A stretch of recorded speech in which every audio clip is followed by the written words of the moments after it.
as the vehicle was reversing, the offender approached the vehicle from the driver's side, stopped the door from closing, and fired into the rear seat, targeting the male deceased who was seated behind the driver.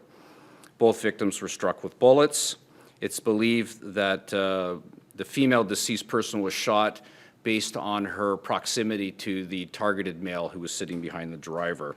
The young lady in the back seat, the deceased person, is a friend of the female passenger, and she had just met the two males that particular evening. They picked her up to attend a party, and within an hour or so of being picked up, she was deceased. The deceased is known to us. He does have a history with the police.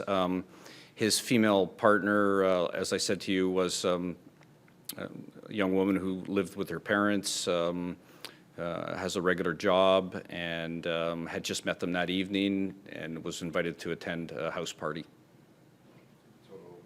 Total innocent victim. We detailed the police in the middle of the night to do every parent's worst nightmare, is to knock on a door and tell them that her daughter wasn't coming home. They indicated that they were concerned over the fact that she was late, and they were waiting up for her until the police came to the door. There were numerous witnesses in the LCBO parking lot. The suspect was seen shooting and was described to the police. A citizen photographed the suspect's car in the parking lot of the LCBO as it was leaving at a high rate of speed, southbound in the parking lot towards the Metro grocery store, and then west through the parking lot and out onto Victoria Park, where it was last seen southbound. Another citizen recorded the license plate of the suspect vehicle and repeated it to himself over and over again until he had an opportunity to record the license plate in his cell phone that he also provided to the police. The license plate of this car is BYYW 755. It is, in fact, a 2006 Ford Fusion four-door gray.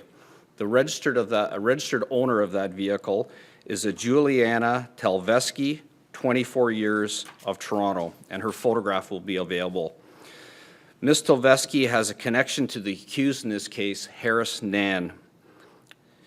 The homicide squad are seeking the media's participation in the community's effort to locate this car.